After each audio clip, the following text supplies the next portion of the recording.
Indeed, we had a broad range of topics we discussed, and I want to highlight 4 topics we talked about today.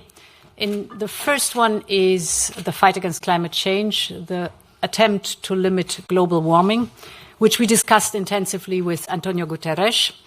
And indeed, the latest IPCC climate report that was published, I think, on Monday this week, is a stark reminder of the progress of global warming. And it was very clear in this discussion that we are aware of the fact that, yes, the long-term goals are important, but what is even more important is action now and to accelerate. Good news in a bitter story is that the European Union is on track. You know that we have our European Green Deal, that's the overall vision, but we have also our clear targets cast in a climate law that is Fit for 55, that pave the way to climate neutrality by 2050. And here we are on track. Compared to the figures of the IPCC, we are overshooting. That is good, and it is absolutely necessary. If in the last year the global greenhouse gas emissions have increased by 1%, we have been able last year, despite the energy crisis, to decrease our global greenhouse gas, our greenhouse gas emissions by minus 2.5%. But of course, there is a lot of work ahead of us. We have made significant progress on many of the proposals of Fit for 55, but we need now to agree on the remaining ones to stay on track in this field. Second point we discussed with the Secretary General, but also in an extra round, was on Ukraine. It was a very good and intense debate. There's one topic that is especially important to me, that is the case of abducted Ukrainian children. It is a horrible reminder of the darkest times of our history, what's happening there, to deport children. This is a war crime. We know today of 16,200 children that have been deported. Only 300 have returned so far. And these criminal actions completely justify the arrest warrants issued by the ICC. In this field, in partnership with the Ukrainians, Prime Minister Morawiecki and I have launched an initiative aiming at bringing back these children that have been abducted by Russia. For that, we will organize a conference. We are at the very beginning of very hard work. We aim to pull together international pressure to take all possible measures to establish the whereabouts of these children. And we aim to assist UN bodies and the relevant international organizations in obtaining better and more complete information on the children who were deported to Russia. And this includes also the children who were later adopted or transferred to Russian foster families. I'm very thankful to the UN Secretary General António Guterres for having offered the support of the United Nations agencies, because they have, of course, a significant experience on this very difficult topic. Of course, we will continue to provide all support we can to Ukraine. Just this week, we've disbursed a new macro-financial assistance tranche worth 1.5 billion euros. With that, we help keep Ukraine running while it is defending itself. And we are once again increasing our military equipment support to Ukraine. And in this context, I also welcome the agreement in the Foreign Affairs Council on aiming to provide 1 million rounds of ammunition to Ukraine within the next 12 months. Of course, to achieve this, we have to massively ramp up production capacity on ammunition in Europe. So we have discussed how to move forward on this as quickly as possible. The Commission will come forward with a legal proposal that allows for the ramping up of industrial production of ammunition. This includes, for example, therefore the legal proposal is necessary. This includes, for example, the support from the EU budget. So it is about building, expanding and repurposing manufacturing facilities, and to strengthen the entire ammunition supply chain to be fast. Finally, I'd like to stress the great success of the solidarity lanes in enabling Ukraine to export large quantities of grains and other agricultural products. This is, besides the Black Sea Grain Initiative, the second big initiative on helping Ukraine to export its grain. In this context, it is important that we are helping, and we discussed that tonight, our farmers in the European Union that have to deal with the market consequences, because a lot of grain is now coming to the European market, and this has influence on the prices.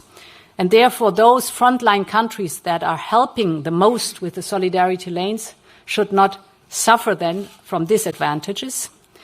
As a first step, we have mobilized over 56 million euros from the Emergency Agricultural Reserve. But this is not enough. This was very clear tonight. And therefore, I'm grateful to Romania that did a motion and that suggested that we will look into increasing this amount for the farmers in the frontline states. The fourth topic I want to report on is, of course, the big topic of economic and industrial competitiveness. Global competition is strong.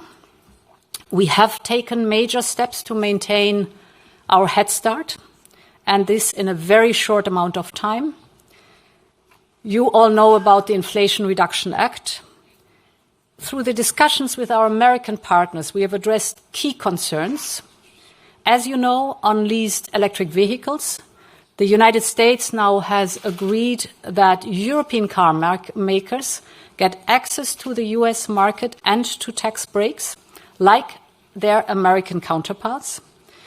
And on critical raw materials that have been sourced or processed in the European Union, it's also agreed that they will be treated in the same way as those sourced and refined in the United States. We will, for that purpose, negotiate a specific agreement to cover this. And the third point we've agreed with the United States is a transparency dialogue about the clean tech subsidies. This is to make sure that our respective schemes on both sides of the Atlantic reinforce each other and do not compete with one another. Of course, to make our own clean tech industry thrive, we still have to do homework here in the European Union. And this is what the Green Deal Industrial Plan is all about. You might recall that at our last UCO meeting, leaders strongly backed the main pillars and objectives of the Green Deal Industrial Plan. And therefore, 2 weeks ago, the Commission tabled the relevant concrete legal proposals, in particular the Net Zero Industry Act and the Critical Raw Materials Act. So the proposals are on the table. They are in line with leaders' conclusions today. And now it is up to the European Parliament and the Council to find a rapid agreement on our proposals. This is the package that you're well familiar with for the clean tech industry. Now, of course, competition and competitiveness is much broader and much wider. And if we zoom out, we need to act on the overall competitiveness, and there we need to act on many different fronts. We discussed all this in depth over many, many hours. I want just in a telegram style highlight a few points very briefly. First, we must better harness our single market. That is also get rid of the still existing barriers in the single market. Second, you've heard it many times, but it is important. We need to deepen the capital markets union and to complete the banking union. This is essential to unlock a vast amount needed of private investments. Third point, of course, we also need large public investment in infrastructure and in cutting-edge projects. And for that, we need sustainable public finances. This is the whole topic of rules that are fit for this challenge. In other words, the reform of our European economic governance framework. The fourth point that is important, is that we boost our spending on research and development. Innovation is the key to success in the single market. You know that we have the aim to invest 3% of the GDP in research and development since more than 20 years. We're still not there. We've reached 2.3%. Our main competitors have much higher investment. So I welcome very much the Swedish presidency's initiative to discuss an increase of this goal and how we can get faster and better in investment in research and development. The fifth point I have already mentioned with the view on the clean tech industry, that is boosting our resource independence. And here with a strong view on the critical raw materials. The sixth point, where we have intensively discussed, because it's a huge topic, but way too much to report today, is the topic of skills. Skills are the make it or break it for our single market and our economic success. And we have to get better at having more skilled personnel for our single market. And finally, the seventh point is the strengthening of the supply chains with new trade agreements. Very briefly at the very end, migration. You know that I wrote a letter as requested by the European Council right before the European Council, where we have detailed out our activities since last European Council. 2 tracks, the Pact on Asylum and Migration. This has to go its way through Parliament and Council.